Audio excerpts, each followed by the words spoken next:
Welcome back, ladies and gentlemen, to our English coverage of the Chinese LPL. I'm Atlas, this is Papa Smithy, and we're here for our final game of the evening. World Elite taking on EDG. And EDG, despite not having their star mid laner Pawn, and with you coming in instead, still a dominating performance. Absolutely. It's been a weird and wonderful night of League of Legends Atlas with all the off-meta, I guess new meta champions coming through into the LPL. Not sure how many of them we'll see again. The Karma mid feels like a bit of an overstep, but of course it did win a game, so what am I to say?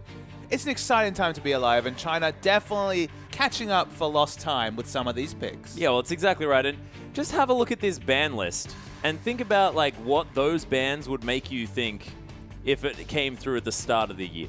So the 2014 Vladimir Sejuani Nautilus bans. Yeah, it's just ridiculous. What is even a placeholder now in League of Legends? I don't even know. It's probably like, I don't think there is one. It's probably like a Tristana at this point, right? Yeah, it'd probably just like go full circle. It's Thresh. And Urgot's first pick. Yeah, this is the world that we live in, ladies and gentlemen. World Elite going to take away the Urgot. Actually, a very high priority pick at the moment. We saw Woosh actually picking that one up over and over again and doing quite well, especially in their second game with that champion.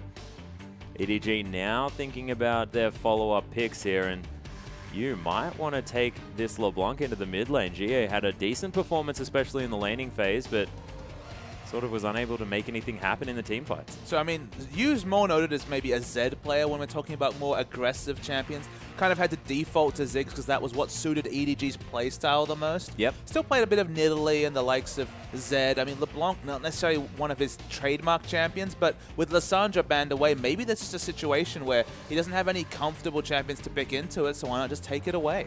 Yeah, it's interesting. GA thinking about possibly the Cho'Gath for the mid lane, or Spirit may be thinking about it for the top lane. Not entirely sure. Spirit, sorry, for the jungle. Or Aluka could play it. It is a very tanky champion. I'm just not going to try and say where a champion is going. Cho'Gath is being considered for World Elite. I mean, Ahri would be opting into a skill matchup, perhaps most notably shown with IG against OMG, when, of course, Rookie and Cool went at it in this exact battle.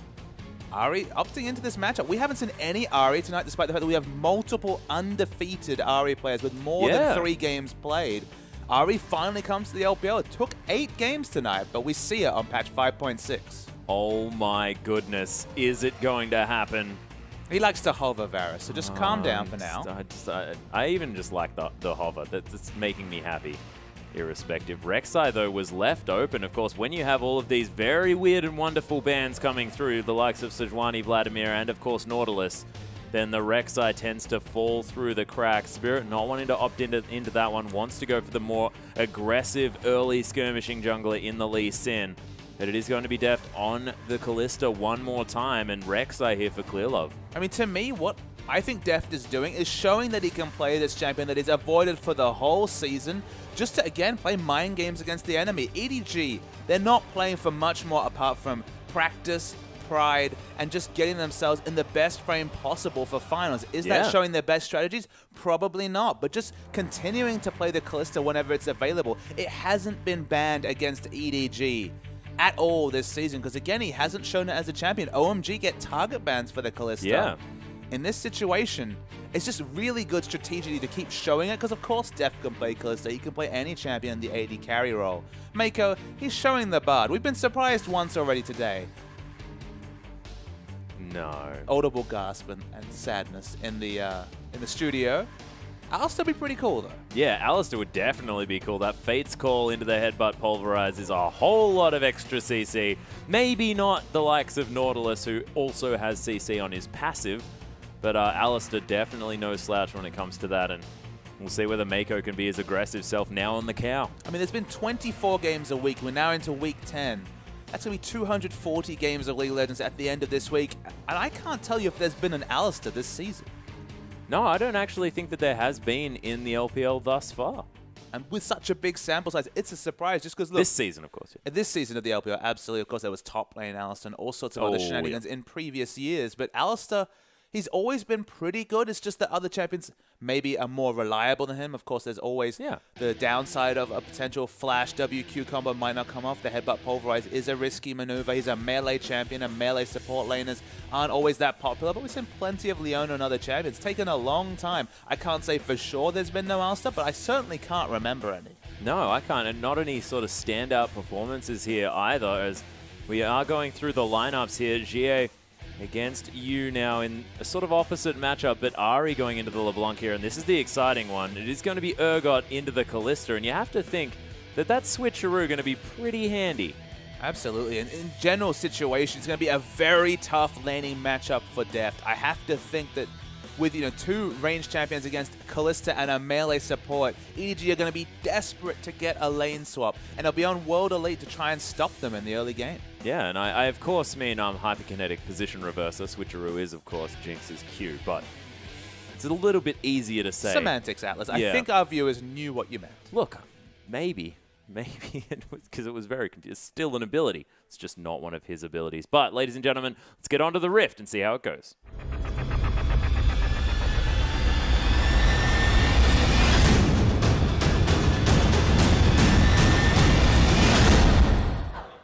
And here we are, ladies and gentlemen, hoping to get onto the Rift very, very shortly. Just checking out the fans and seeing whether they're as excited to see you there in the mid lane instead of Pawn. And here we are, the defensive fan from both sides. A lot of popularity for World Elite. Of course, a wonderful performance at IEM a few weeks ago. Struggled at the Demacia Cup. We haven't mentioned that EDG sweeping the Demacia Cup 12-0 through the round of 16 onwards. 3-0 in every best of 5. World Elite, they did credibly. They made it to the semifinals, lost in the semifinals, and then crucially lost the third place matchup, unfortunately, to an LSPL team in QG. So they're not going to be feeling too much momentum coming into this game. And they're against stiff opposition in EDG, even without Pawn available. Yeah, well, this is the thing, and you still going to be able to fit into that roster very, very effectively. We saw that in the last matchup, and his Lissandra, it already has a ban to it as well. So we'll see how this LeBlanc does work out for the EDG lineup in the hands of you instead of Pawn. Absolutely, and LeBlanc is definitely something different than we expect from you. And again, we've seen not me. We've seen players try to incorporate LeBlanc into their lineups and not necessarily do it that impressively. Dade, for example, is one player who can play LeBlanc, has had some good performances on LeBlanc, but doesn't feel like a Dade champion. It'll be interesting to see how you performs on LeBlanc. I'm sure you've seen it from him in competitive before, but it's just something new, at least in this meta. And Aluka got Sion. We didn't even mention that. Yeah, well, this is the thing. This is Aluka's comfort of comfort champions here. He is going to take away the Wolves. It is always good to mix up the camp that you are going to die to. And in general, though, the first time they came back from IM, rapturous cheers came when Sion was considered by Aluka. I think that's another reason we saw the camera. They love seeing Sion played by Aluka because he's so good at this champion. The champion, as we've noted multiple times, you, myself, Pastry Time, Spawn, Sion's really funny. Sion is hilarious.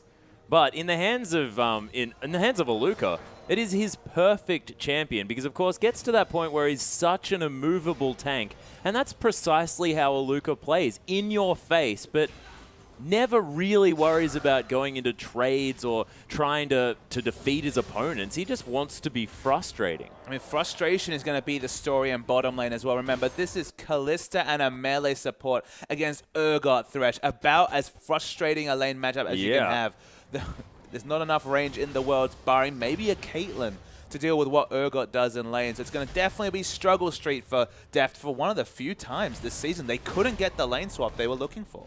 Yeah, and we'll see whether he's going to be okay in this lane. Of course, Deft has sort of turned lanes that probably shouldn't have been winnable for himself, but we'll see how this one goes because, of course, Mystic and UJ have shown to be fantastic players. Actually, Gia going to land the charm in the mid lane, actually taking a whole lot of damage and using a whole lot of his mana. The flash actually after the Sonic Wave to come through. There's the Deceive as the red buff is going to tick down, and Spirit, right place at the right time.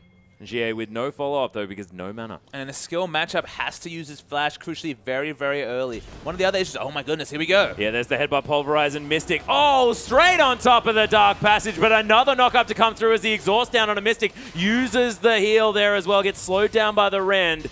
But the Death Sentence, that is max range. UJ playing out of his mind at the moment as Mystic trying to land up those Qs, but doesn't quite get there. That was almost insane. I was actually going to refer to the fact that World Elite were able to push in a Kalista as Urgot. The thing about Urgot's lane that a lot of people don't appreciate is that level 1, level 2 is actually very, very weak. He doesn't have any AoE wave pushing, just has the ability to shoot out those Acid Hunters, which have very low base damage at level 1. If you push in Urgot, it can be difficult for him to get lane control, but it turns out they engineered all of that for that creative gank with ClearLove in the bottom lane. Weren't able to pay it off, but this is where you want Urgot lane. You want him under turret wherever possible. Yeah, and they have managed to do so. So theoretically, actually a successful gank to come through from ClearLove, despite blowing his flash for no kills. They do get every summoner out of Mystic, though, and that is very important. Exactly. He'll get all the thanks from his AD carry. Despite not picking up the kills, relieving pressure against an Urgot for an AD carry is a godsend. And Aluka now in the top lane continues to farm up very fast on Aluka's side. And that might be why it's extra funny, because he sort of moves a little bit quicker. Spirit, though, waiting around, not actually taking down that tunnel. Does decide to in the end. I thought it might have been strategic just to make sure that his presence wasn't pinged out by that tunnel disappearing. But he is just going to head into that lane. Another Death Sentence going to land here as well as Def trying to use that Martial Poise to get out. A triple pulverize from Mako, though. Definitely understands his ranges as Alistar. That's one of the most deceptive things about Alistar. He's all about ranges, whether it's the headbutt range, the AoE range of the pulverize. A lot of little skills in this champion. It'll be interesting to see which spell he maxes. Some people, like Mad Life back in the day, used to max the headbutt just for lane control, just for disengage. Some people max the pulverize first just to match the cooldown with the headbutt, so you always have headbutt pulverize available at the same time. Alistar has a lot of little mechanics to him. We see him play to the top level. He can be one of the most exciting champions to track, so it's lovely to see him back in the LPL. Yeah, and we'll see how Mako manages to play him as this game progresses, but so far has looked very impressive. That being said, UJ's Thresh always has been, you have to admit, very, very strong, but those death sentence that he's hit so far this game have looked fantastic. And UJ's definitely leveled up with his new lane partner, despite the fact that we now have a Korean and a Chinese player together in the bot lane after what was previously an all-Chinese lineup. The communications looked better. In general, the laning phase looked a lot stronger. UJ had been a bit of a question mark. And speaking of question marks. Yeah, there's the Sonic Wave. Max range landing on Akoro. Immediately blows the flash. ClearLove is here and is going to tunnel in to protect his top lane. Akoro completely out of mana. And what perfect positioning by ClearLove. But the thing about ClearLove in this matchup, remember we very recently saw Spirit and Loveling going at it, and at least in the first game, Loveling was boxing with Shadows. It was always Nidalee reacting first, and Jarvan just kind of trying to track him to lane, but being there after a gank had already taken place. The difference between Loveling and ClearLove is that ClearLove's rotations have been excellent, and he's always been on point to stop the early aggressive rotations coming through from Spirit. Yeah, Mystic actually going to use his shield here on the bottom side. Deft dancing back here as well, and World Elite still with this lane, pushing now on the bottom side. Mystic with a CS advantage as well. Mystic looking very at home on this Urgot. You can understand why it was banned out in the first game, as there's another Acid Hunter to come down. Oh my goodness, just so much poke to come through from Mystic. And you have to feel like the Alice is one of the answers they have towards Urgot, just being able to headbutt away the Urgot when he tries to get into swap range, headbutt away potentially the Sion or Ahri. Of course, having a targeted disengage ability could be so useful to keep people away from Def, ensure that sustained damage is really effective in a team fight. Yeah, Death Sentence is going to go wide as World Elite going to shove this wave into the turret as well. Now looking to try and get some poke down. You can see Def not having a great time in this Kalista in this lane, and Mystic is just on this Urgot, you're just so much more tanky than your lane opponent early on. And Deft has also had another problem. He's kind of been priced into buying a pickaxe just for lane presence, even though pickaxe, if you look at his previous build, and in general, Kalista builds, you don't see too much Infinity Edge Kalista apart from the one game we saw earlier in the season. You want the Bloodthirster just to do consistent damage to lifesteal through a fight. But in this situation, it might be priced into an Infinity Edge and not really clear how much effect that will have on team fights for EDG. It's going to be difficult. Could just leave it in the yeah, go for the last whisper. Delay the Bloodthirster and the Hurricane a little bit further, but at this point at least, only a pickaxe to show for laning phase and not naturally building into an early game Kalista build. Yeah, and the important thing is here as well is that World Elite have weathered the early storm of EDG. They're very even on gold, actually have a slight gold advantage. And World Elite just more than happy to sit back and let this game play out. And we'll see how things work out towards the middle stages and whether it's going to be the assassination potential of an Ahri in the mid game or whether it's going to be the LeBlanc. I feel like the pick face really worked in World Elite's favor just because, again, Urgot's perhaps one of the best champions you can take against Deft just because, again, it deals so well with a strong AD carry. That's kind of been the major boon for EDG this season has been just how strong Deft has been in lane, in teamfighting, in the late game. If you can't gank for Deft, which is what Clearlove has done so often, is getting Deft to a start that, of course, he'll embrace with both hands and push forward. In this situation, because there's so much lane presence from the Urgot Thresh, and Kalista and Alistar have such a much later power spike, there's no real point to gank bot, and Deft is just slowly losing this lane. It's not by a lot. He's actually up in CS and doing competitively, but he's not running away with the lane like he might on the likes of Corki in past weeks. Yeah, well, this is the thing. We're used to seeing Deft just totally dominate that lane, often getting these 2v2 kills in the bottom lane, but it's not happening at all this time. In fact, pressure is with Mystic and UJ in this lane. Jie heading back to this mid as well, was thinking about roaming up top as Charm not going to find the mark. Orbit Deception is there though, so he's going to get a little bit of harassment. You can see you not too worried about that. Not going to find the chain. And dodges out of the way of the extra skill shots by heading back to that distortion point. And Clearlove is matching pressure with pressure, actually going for the Warrior enchant rather than the Cinderhawk. We've already seen a Cinderhawk Rek'Sai tonight. I feel like Rek'Sai is flexible. She can build either of those items, still be relevant. Will we see a trade coming through? Jia just opens up space against you. But definitely a lot of damage coming out of this jungler with the Warrior enchant. Yeah, and actually going for the Chilling Smite here as well. Spirit, on the other hand, is going to try and have a little bit more help in the old farm as Charm's going to land here as well. The chains are available. Clearlove looking to try and get in there. Spirit Rush going to be used.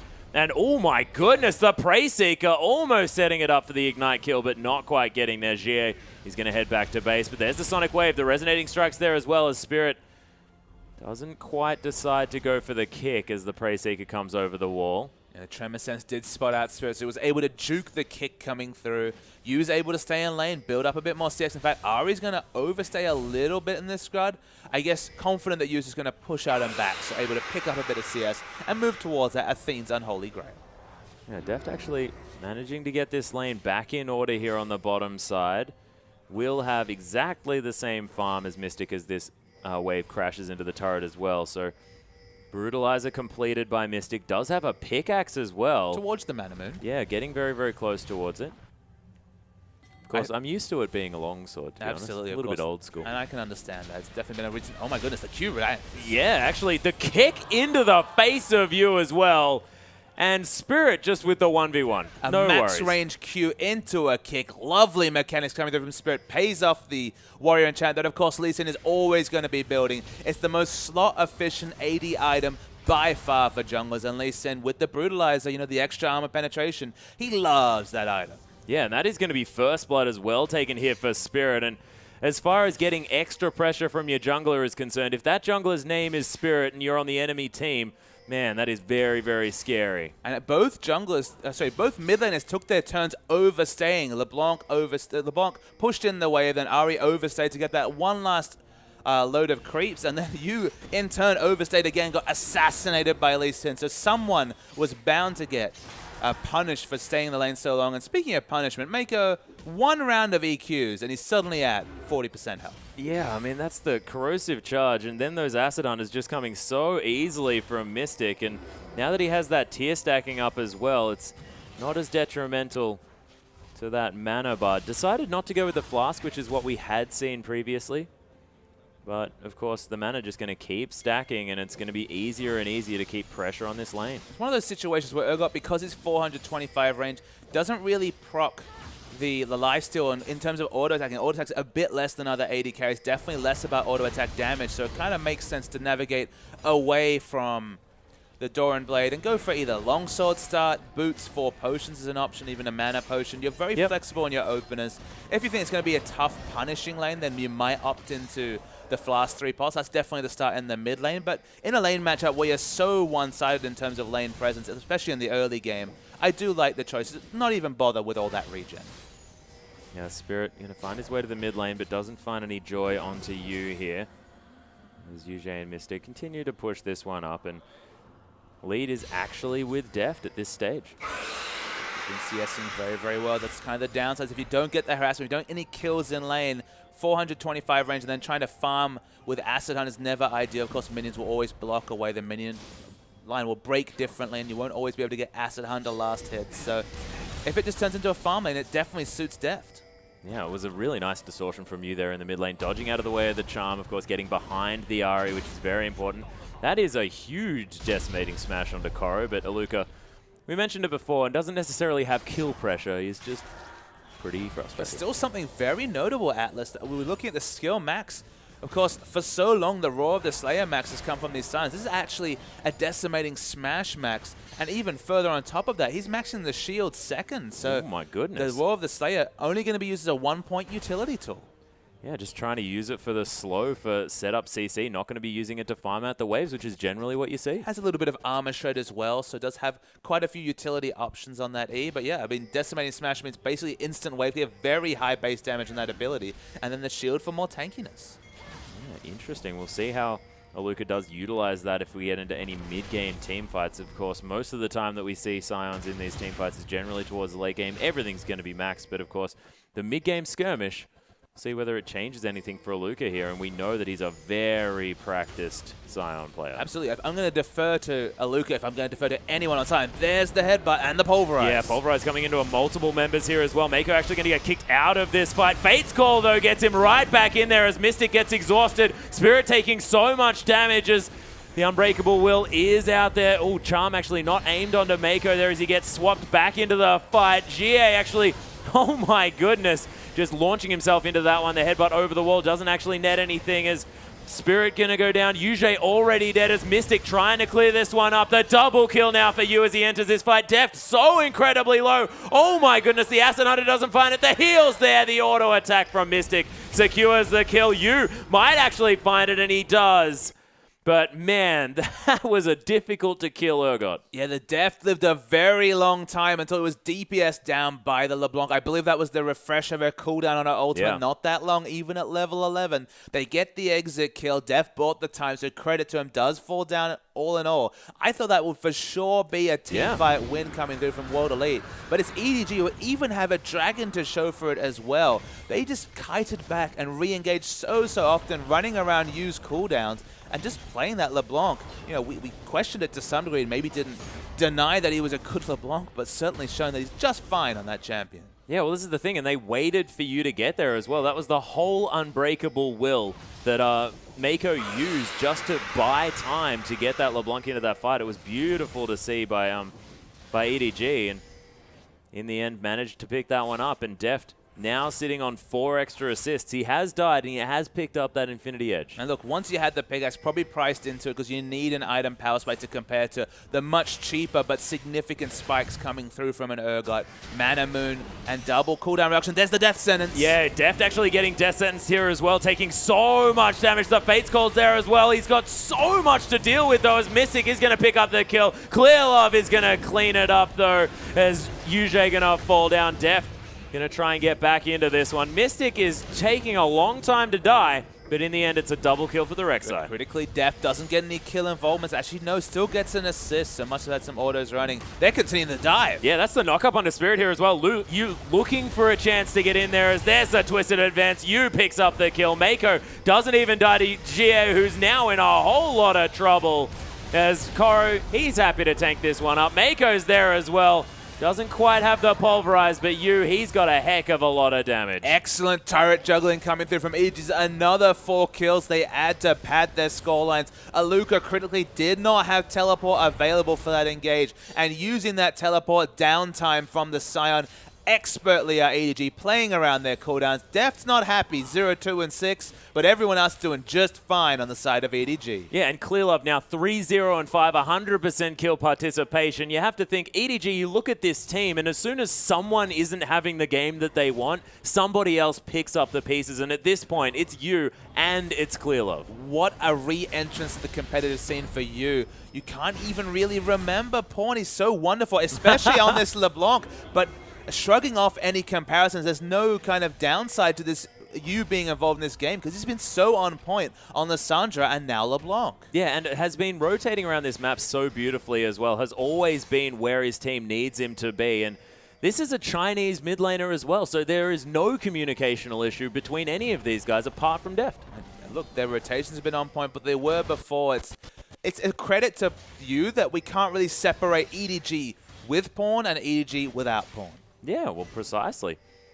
But we shall see how this one then ends up shaking out. And, of course, you now able to get a CS advantage as well in that mid lane, considerably winning that one. Athene's on Holy Grail has been completed by this Ahri in response. But there's a Luca, the unstoppable onslaught, but uses it just to get back to his lane. Of course, has quite a bit of cooldown reduction build up between the Kindle Gem and the Glacial Shroud. Not a long cooldown. Actually scales down to 60 seconds at level 16. So using it as a gap closer, not a problem.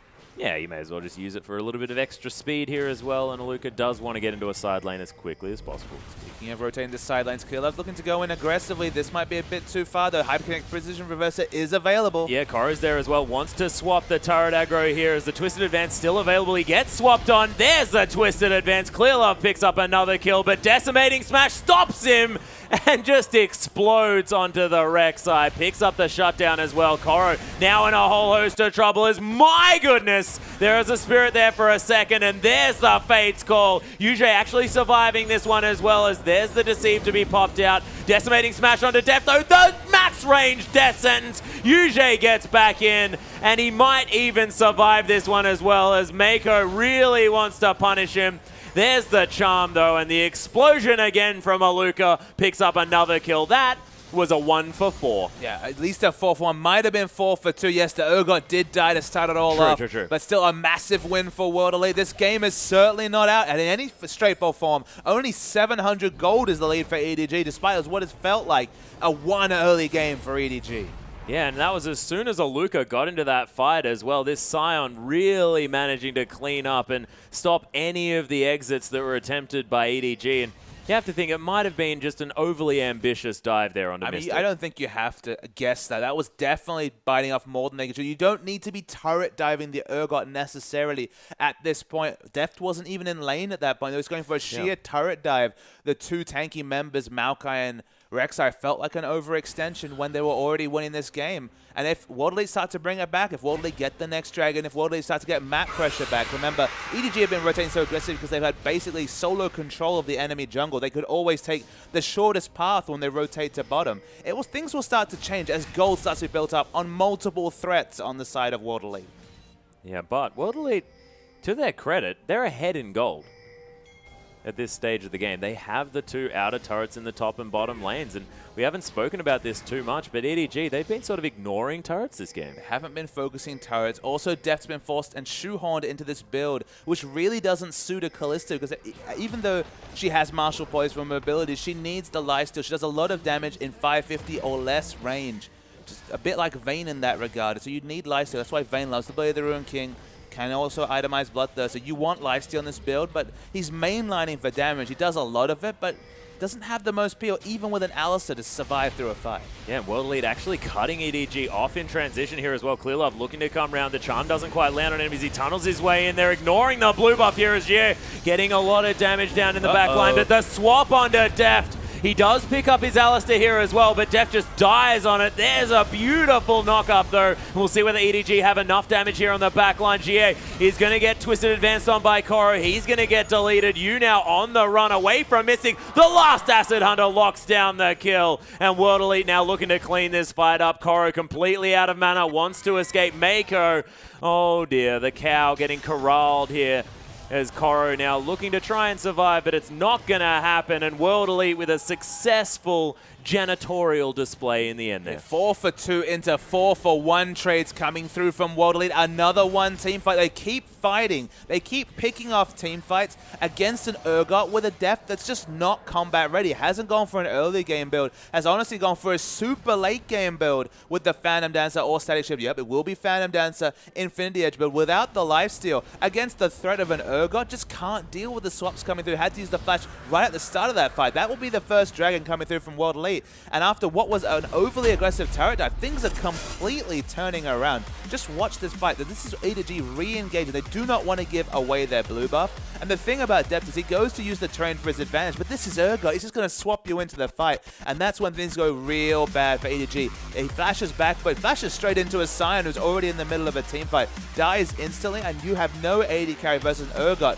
who acts as the AD carry in this fight, does so much consistent damage, basically single-handedly corrals you out of the fight, even hits the max range Acid Hunter to finish the fight. The rest of this is all going to be cleanup, but they get the 2 more kills, they get the Dragon, and World Elite, they're winning this game. They are certainly winning this game, and it doesn't really look like EDG have the answers here as well. Another max range Sonic Wave. And Spirit is looking very, very strong on this Lee Sin. 3-3 and 6 now, has his Banshee's Veil completed, and World Elite, they're not finished. Just Spirit looking to come around and contest this red buff. Sonic Wave landing onto Mako here as well as Deft. He's hanging around. The Fate's Call onto Spirit here, but he's the only one that gets knocked up. Aluka being a massive force in this front line, but just trying to be a nuisance, doesn't have a whole lot of damage. Koro is going to get caught out and possibly going to go down. So many low health bars on World Elite's side, but Koro going to be the first one to be taken down. Mako trying to keep himself alive with that triumphant roar, but World Elite are going to win the skirmish in the end. And you can see the difference between the frontline tanks. Deft got about 8 to 10 auto attacks with Infinity Edge and Phantom Dancer onto the side. Even weaved in an auto attack onto the red buff to pick it up and was just tickling Aluka, who would have comfortably lived. He even had his shield back off cooldown, didn't need to use it. Deft is not team fight ready to deal with the frontline coming through, and honestly, unless they use everything onto this Sion, Deft cannot get damage onto the back line. He can't, and he also, this damage is sticking onto him as well. Doesn't have the Bloodthirst. It doesn't have the extra lifesteal to survive through any of these fights. He can't build a Vamp Scepter this way. He needs Last Whisper so much to be able to start actually DPSing down Sion. You need those 3 items to do any damage to Sion, but if he ever gets caught, if the swap comes through when his flash isn't available, he will die instantly, and all that damage will be for naught. So it's a real unfortunate situation for Deft. All you have to think coming off the pickaxe purchase. Yeah, and it seems to have pigeonholed him very badly. And what is the thinking when it comes to picking up a pickaxe instead of potentially that Vampiric Scepter, which is similar item cost? It's all about lane control, Atlas. The extra 15 AD between a pickaxe and a longsword, or a Vamp Scepter in this case, is significant. It helps your last hitting, it helps your trading. You can pick up a kill and snowball your next item. A lot of AD carries, they just pick up the most cost-effective, biggest purchase they can with their gold. It's kind of the secret behind. People always ask, is it Phantom Dancer or Static Shiv? To be honest, if you have 800 gold at the right spot, you're kind of priced into buying an Avarice Blade and working towards a Static Shiv over a Phantom Dancer, despite the relative differences between those items. When you've got enough gold and you're against an Urgot, you need as much power early as possible, and it just would have been an item timing situation that's snowballed into just an unfortunate situation for Deft. Yeah, it sort of hasn't really worked out here for EDG, but they are of course only 2,000 gold behind, even on Dragons now as well. But you can see, look at all of the pink wards in the inventories of World Elite. They are ready to set up some vision here, potentially around that Baron. And was that a missed headbutt pulverized there onto Jie? Because that could have meant a dead Ahri. Couldn't actually tell on that situation. Might have been. At the moment, we have a really weird situation where LeBlanc is split pushing against Sion. You don't want to do that, so has to back away. World Elite making a very aggressive rotation to the bottom line. The defensive wards leave a lot to be desired from EDG. They're minimal at this point. They're going to get a lot of turret damage in before they can counter-rotate. Yeah, Koro looking to try and get something happening. Dark Passage going to save Spirit there as well as the Death Sentence comes through onto Clearlove, but he's pretty tanky now as well as Koro's tanking up a bunch of the damage. Deft now in the backside, wants to try and get involved, but Spirit's there. He's really tanky. You trying to come through with some damage here as well, but GA getting a whole lot of work done. Spirit going to take down Mako before anything really happens here in EDG. They're going to be forced off this turret. Yeah, Alistair was face cold into the middle of the fight, died first. That's the awkward thing, but the fight continues. Yeah, you actually, that's his Mimic in the back there, but does end up falling down. Deft is going to fall. Koro, the only man standing now on World Elite, looking to stop this perfect run from EDG. The frontline tank, the only one being alive, is not an ideal situation for EDG. Minimal wave clear, no Road of Ages to speak of. This should be an inhibitor turret and an inhibitor coming through for World Elite.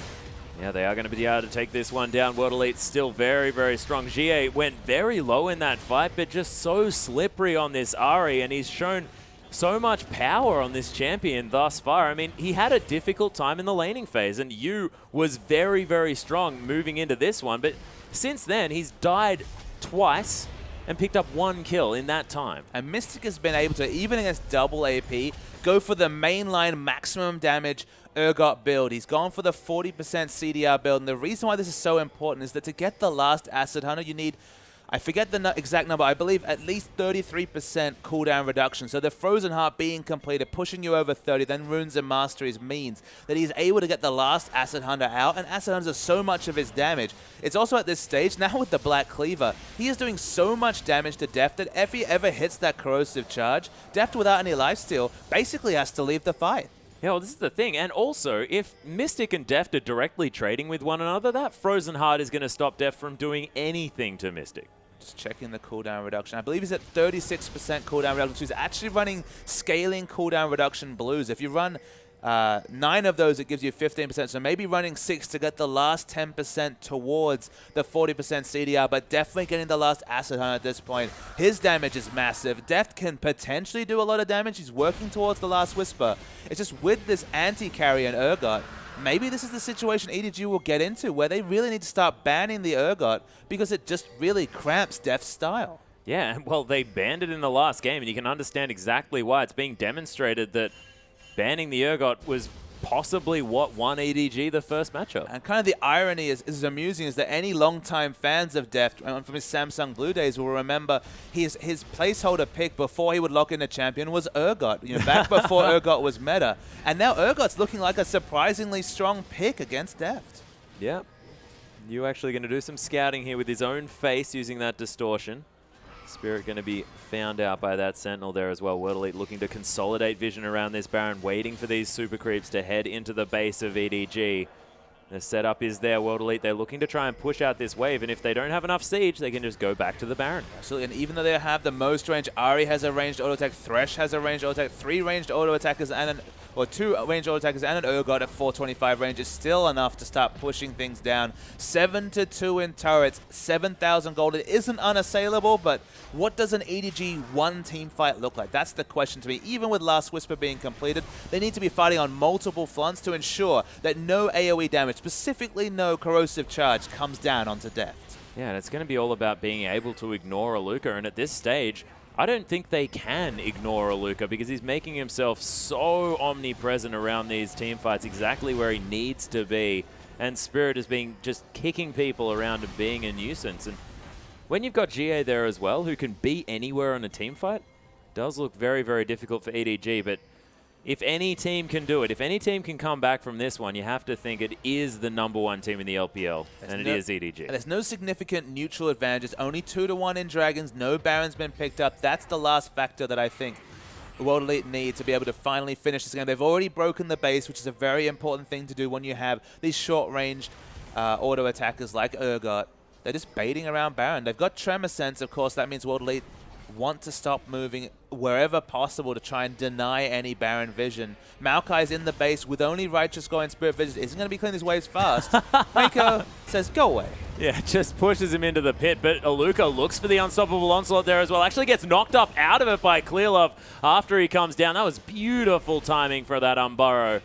And that is going to be the ultimate down there from Aluka. And this is even more awkward. With Thornmail, Deft actually took more damage from auto-attacking Sion than Sion took in reverse. And he's in this awkward spot where what's his next item? You might jump and say Bloodthirst and needs it really bad, but without a QSS, he can't even walk anywhere near Urgot.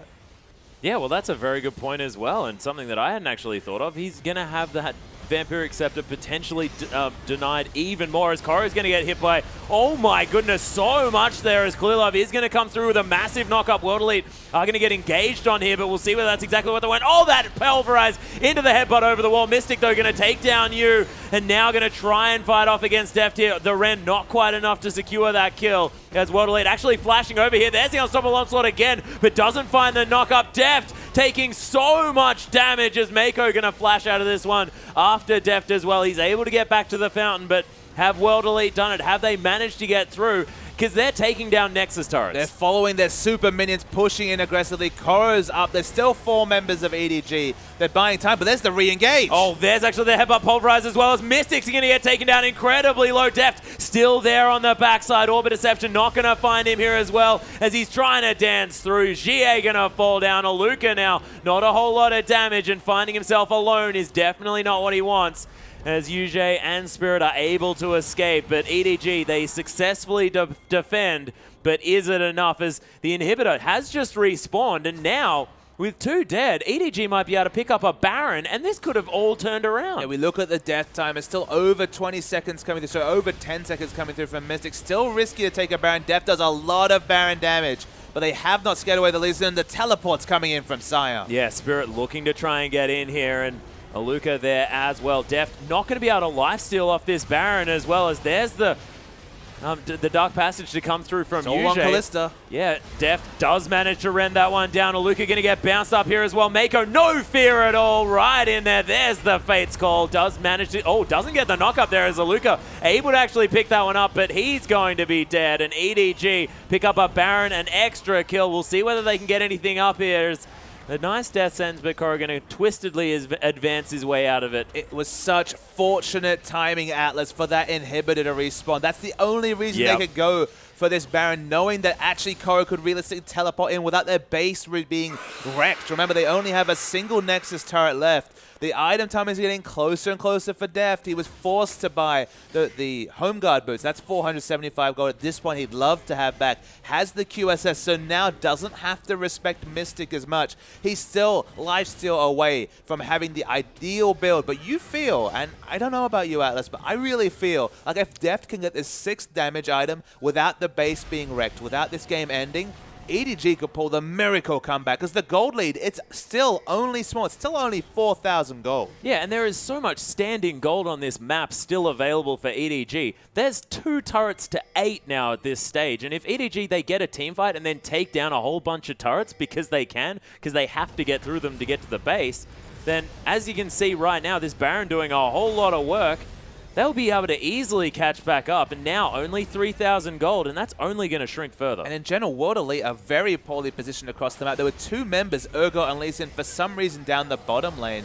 I mean, maybe trying to set up a slow minion wave, but that should only be a one-man job. They just get out-rotated significant. This should be the Dragon as well. It's taken, and there's the engage. Yes, the headbutt pulverize actually landing out of Mako here as well. Deft going to kind of come around, and there's the unbreakable will from Mako. He's looking to try and get something happening here as you over on the backside, and Deft just fate calls the cow out of it. EDG able to fight. Oh, actually, there's the charm onto Koro as well. He's getting so much focus fire, but there's the headbutt pulverize again from Mako. So much work being done here in the front line, but Deft, he gets knocked up here as well. He's going to instantly QSS, but he's going to get taken out by Mystic, and you so incredibly low. Koro, valiant effort, but he's going to fall down. World Elite able to continue their team fighting prowess, and oh my goodness, that was a distortion that you probably didn't want to take, but had to. And Flay not going to find him either, as Clearlove going to play defense for his mid laner. They need to stop them from finishing this game. EDG are trying to buy time as much as possible. Wadley should just be ending it. Yeah, Mystic's actually there at the inhibitor. He got the memo there, as Clearlove able to tank up a whole lot of damage. Actually, Spirit might die here as well. Oh my goodness, you able to escape from Aluka. This is as crazy. The Slayer comes out. GA now wants to try and finish him off. Can't see whether he actually did. Aluka going to finish the kill. Inhibitor falls down though, as Mystic, he remembers what wins games of League of Legends, which is taking down towers, and that's the ultimate, the Void Rush to come out from Clearlove just to get him back to base. It is insane. They got a decent kill trade in a 2v3 situation. World Elite just completely had a brain fart. That's the only way I can put it. They should have just gone and finished the game. Just take down the inhibitor, take down the single Nexus turret, and end the game. But instead, they did nothing. And EDG, they still have life in this game when it should have been over. It should have been. They could have actually won the game right there, of course, as you said. And there was, you can see right now, Koro clearing out this massive minion wave here on the bottom side, already halfway through that one, and it would have been enough to be able to tank that one out. There's only one Nexus turret available, and Papa Smithy, you don't see mistakes like that normally here in the LPL. Just a massive mistake when they could have just ended the game. Obviously not judging the fact that, hell, even if there were 2 Nexus turrets they could have done it, but there was only a single Nexus turret up. They would have DPS'd it down with ease. Apparently Mystic knew what was happening, but maybe there was a language barrier issue there is all I can assume, but The result is the EDG, they're still in this game. The bilge ward is completed on Deft. If he finishes that Blade of the Ruined King, teamfight suddenly gets that much more difficult for World Elite. Yeah, and already now with that little bit of extra life steal, he's at least negating the Thornmail damage. Yeah, precisely. So he's able to freely auto-attack onto Aluka, which is a big deal. Deft now able to clear out this ward. This is a very, very low middle inhibitor turret. Is Mako actually going to knock Mystic away from that one? Fate's Call going to come through as well. Unbreakable Will has been popped here as well, but EDG going down so incredibly low. He's going to lose his passive. Actually, his life here as well as Koro trying to be a nuisance. Aluka still at full health. Mystic as well, swapping members in and out of this fight. Deft still alive for now, but GA, he does find it onto Mako, but doesn't quite lock down the kill. Deft fighting with Aluka, who's tanking up the turret, which is somehow still alive. GA going to take down Koro. Clear Love now in a lot of trouble, and this looks like World Elite finally able to finish this game as Spirit takes down the turret, and World Elite just tank the Nexus turrets. We're finished. Oh, this time EDG just tap out. That was a long, drawn-out fight. Deft got about 40 auto attacks into the sun. Still couldn't take him down, even though he was tanking that inhibitor turret. GG well played to World Elite. They keep their slim final hopes alive with another point, now 4 points behind Masters 3. With a bit of momentum, taking a point away from EDG. They're only the 4th unique team to be able to pick up a win against EDG this season. EDG, they lose their 23-game winning streak without pawn in the game.